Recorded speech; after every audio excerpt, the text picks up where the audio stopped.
Second stream of the week is underway, and I eagerly await the first book clubbers entering the Foxy Book Club. Waiting on you. I'm here. Are you here? Shannon's here. Officially first, undisputed today. There can be no debating it. I'm sorry, but that is a clear victory. Shunpike flies in second, and Teresa finally comes in third. It looks like Wolf is in fourth. I think it looks like second on your screen, Wolf, but the official adjudicator puts Wolf in at fourth, and Jake makes the start of a stream. I'm starting a little bit later today, a little bit experimental, and Jake makes it fifth, and Ada in sixth. Claire in seventh. Teresa, as usual, is disputing the order of things, but the official referee, the official adjudicator, Stephen Red Fox Garnett, can confirm that Teresa was in third. Anna was in eighth, I believe. Mango in ninth. It's a good start to the stream. A healthy bunch of Fox fans. And Logan comes in. You were first yesterday, Logan. Today in ninth place. It's still a respectable place among the Fox fans in the top 10. Always. Always good. And nice to see a couple of new names here. Or at least Anna, I think, is new to the book club. Claire, you have been here before, haven't you? And I'm wondering, Claire, have you had a rename? I'm wondering, sometimes it's easy for me to get a little bit mixed up with the Fox fans if someone's changed their name at some point. If you've always been Claire B, I apologise.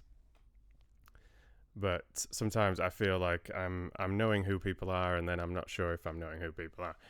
But welcome to all of you popping in today. Yesterday I said it wasn't going to be a particularly long one, and then it actually became pretty much a 3-hour stream. Today, I think I will try and just stick to my guns and just have a little bit of a shorter one. So I'm going to aim to wrap things up about 7 o'clock my time. So, that's an hour and 45 minutes from now. So my plan is, I always want to just take a few minutes to let a few of you come in and get the notification and put down all those busy duties of yours and make sure you've logged in to join the book club. But then I'm going to get started not with The Witches chapter 7 and 8, but with some more To Marry a Prince. So we're going to kick things off. Why has the chat box not refreshed? I pressed the refresh button. I know I did. I remember doing it. But it's okay. We just had the first 4 minutes without any chat on the screen. That's absolutely fine. I'm not stressed. Not stressed at all. And for some reason, my multi-stream chat box isn't working again today. I never understand that. I'm going to just try another refresh and see if that helps. Don't think it will. But at least we've got the chat box on screen now. Although it makes me a little bit sad that we kick-started without it, even though I absolutely, definitely pressed refresh. So, before I start saying hello to a couple of other book clubbers that have joined, let me change the text box. I've got to say, I think we had an absolute whale of a time with The Witches yesterday. A couple of you were a little bit concerned for my vocal cords, and I do understand that. I mean, you are, of course, watching a professional, so you shouldn't have to worry about those things. But I'm not going to lie.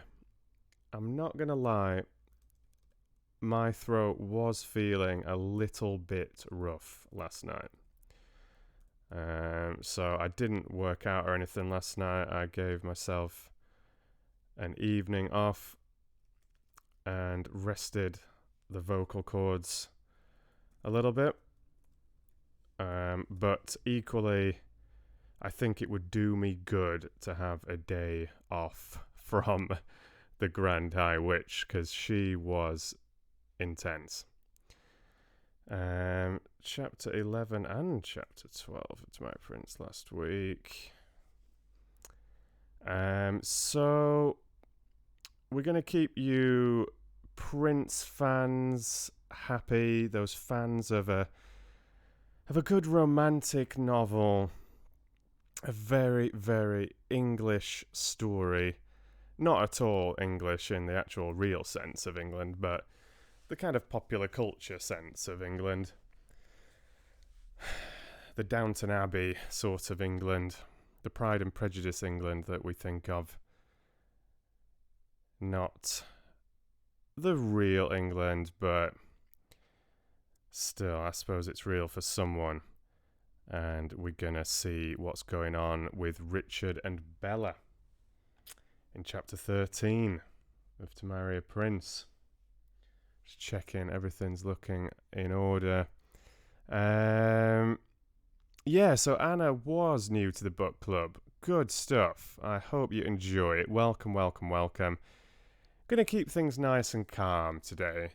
We started off incredibly calm yesterday. I was very tired yesterday, actually. You might have been able to feel it a little bit. I was tired and making a couple of mistakes with the James Herriot. But like I'd said yesterday, I'd rambled on a little bit, just saying that I purposely didn't pre-read that chapter. I wanted to just see how it went, and just relax and keep things sort of focused on just a relaxing couple of hours, you know. But after If Only They Could Talk, we got stuck into the witches, and things all got a little bit crazy. But it was an absolutely wonderful couple of chapters, I think, and a lot of you seem to really, really, really enjoy that. And we had a little sing-along session in between those two chapters as well. We had a couple of songs from The Lord of the Rings, and it was just an all-round good stream, I think. So thanks to all of you for joining yesterday. And if you missed it, don't you worry. You can watch the recorded version. It's on my channel.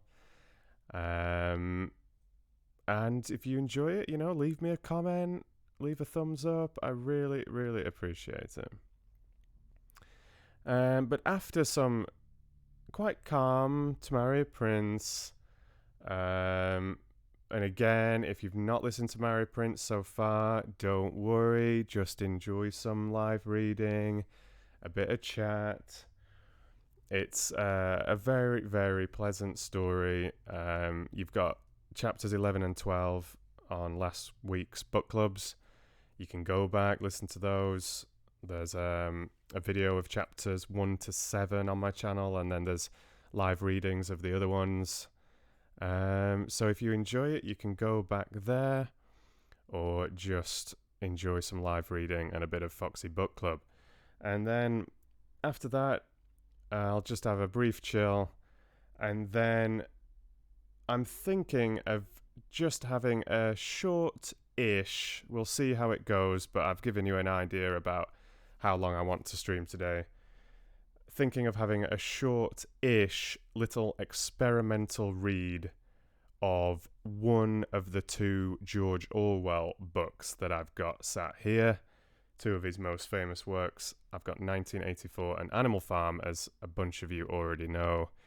And I was practicing Animal Farm a couple of days ago, wandering around in my apartment, getting quite into it. And it's like there's a scene at the start of Animal Farm where old Major is making this rather rousing speech to the other animals. And it feels like you really need to be able to walk around whilst delivering that to give it the best feel. So I'm honestly not sure if I can quite bring it to life in the same way it just sat down in front of the camera like this, than if I could prance around the stage. Because yeah, it's quite intense and very very nicely written. 1984. I'm pretty familiar with that first chapter. And I'm sort of feeling that today. So I might just have a little experimental read of the first chapter of 1984 later on in the stream. And my little mission with 1984 is to see if I can actually have that as potentially the first book, really, where I try to resist actually going for some kind of character voices. It might sound like a weird thing for me to be considering, but obviously with some of my readings, I go 101% into the character voices. Some of them, there's less focus on that, but there's still some differentiation, of course. But with this one, I don't know, just for a very, very, very long time, and I've sort of mentioned it here and there on the book clubs, I do want to be able to try and like switch that part of my brain off and just deliver the book in a more sort of neutral fashion. And there is a reason behind that. It's I mean it's sort of a different delivery, I guess. I'm hoping it will be a little more relaxing in a different way. I suppose maybe it's relaxing for different people. And it's just a way of focusing, like extra focusing on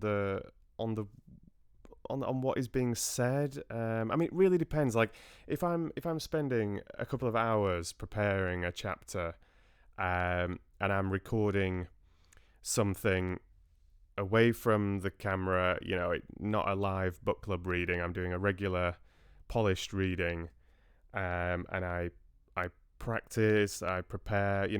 I do a lot more of that these days than I used to do a couple of years ago, and I redo lines, I practice characters, I do multiple takes, I edit it thoroughly.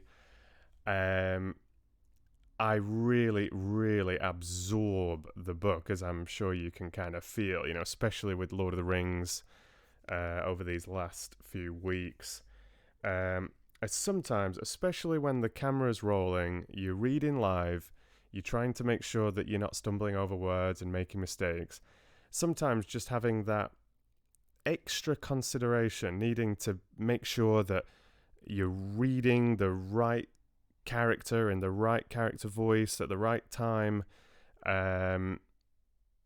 it can kind of distract the brain a little bit. And I think sometimes I'm aware that I'm maybe not doing the best job I know I can. So it's entertaining, you're getting character voices, and that's absorbing and fun, but it's just a sort of different style to be able to just read the words on the page accurately.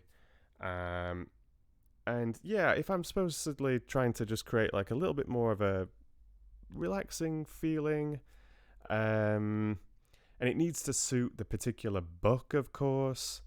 Like The Witches, I think it's so much fun, really, going all in with the voices and making it very silly and fun. But with something like 1984, I'm thinking it's quite a heavy book as it is. Maybe it doesn't need the distraction of like distinctive character voices. I don't think it's really going to add that much to the story. And particularly in the beginning, there isn't a lot of dialogue. It's just very, very nicely written, very, very creative and imaginative.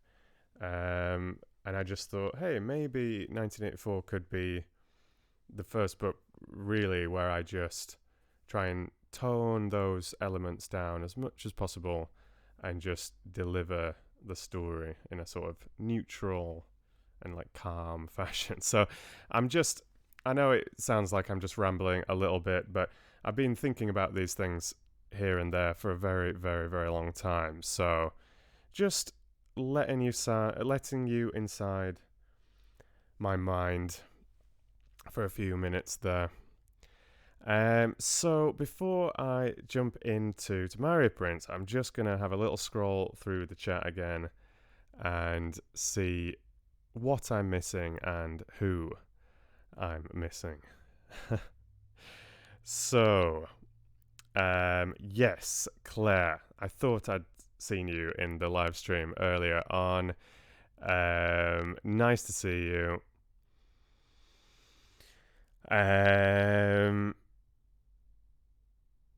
Oh,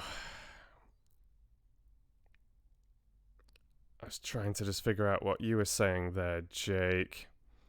But welcome to Olivia. Very, very nice to see you as always. Just let me, my chat refreshed itself at a bad time there. Miranda's in too, and Lynette is in too. Welcome to you both. Great to see you. And Laurie's here as well. Welcome, welcome, welcome. Who else have we got? Bum, bum, bum, bum, bum, bum. What's real England like, Lynette? Well, I mean, it depends who you are and where you are, but let's say a little more humble than it is often depicted in a lot of popular culture. Yeah, like the average family or the average person is living, let's say a little more humbly. Let's just keep it at that. Welcome to Ju Tang again. Really becoming a book club regular. Nice to see you. You're very welcome, Anna. Don't you worry, Olivia. Breakfast is the most important meal of the day. We all know that.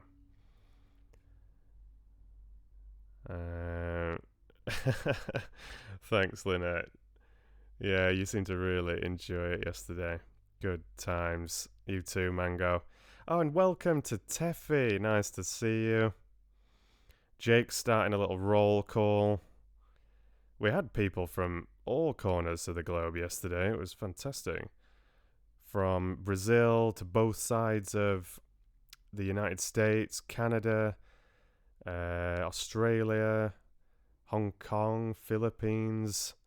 I'm thinking India, maybe? There was a really impressive spread. Oh, and welcome to Colour Brights. No, you're right on time. I'm literally just going to get started with some Mario Prince. So, welcome to you.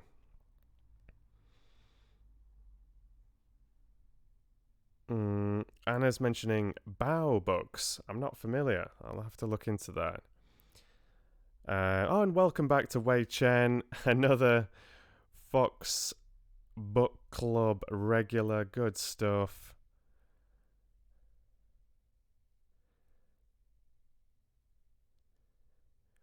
Logan, enjoying. Yeah, I know.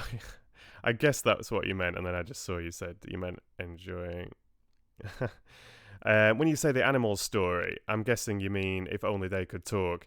Yeah, it definitely has that raw feel to it. I'm not going too crazy with the character voices either there, and I'm not pre-reading it. I'm just doing it as I go, which is the same with Mario Prince most of the time. These last couple of chapters, I've literally just been reading them off the cuff. But I'm so sort of familiar with that book now. I'm very warmed up to Sophie Page's style and the characters, what's going on and everything. So I can normally, I think, do a fairly decent job, even if I've not prepared those at all.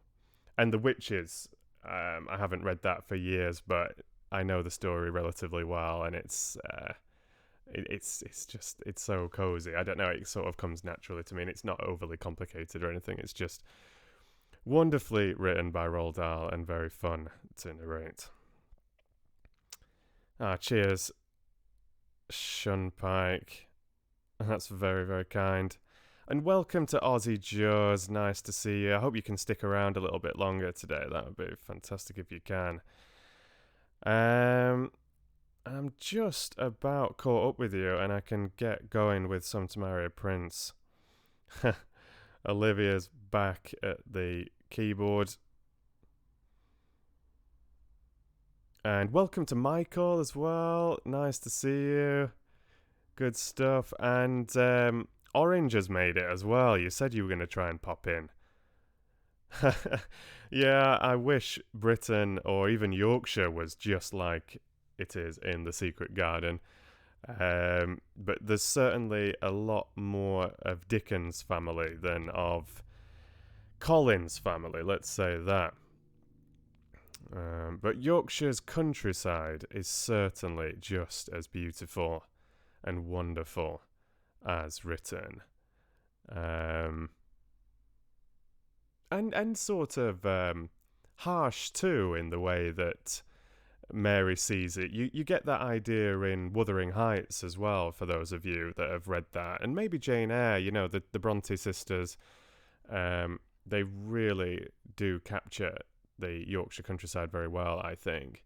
That it can be bleak and harsh depending on your perspective, or really, really, really quite beautiful and magical also. But, you have to think of when those books were written as well. I mean, being lost on the moors, for example, would be pretty dangerous for the average person in the 1800s. I mean, nowadays we're so sheltered,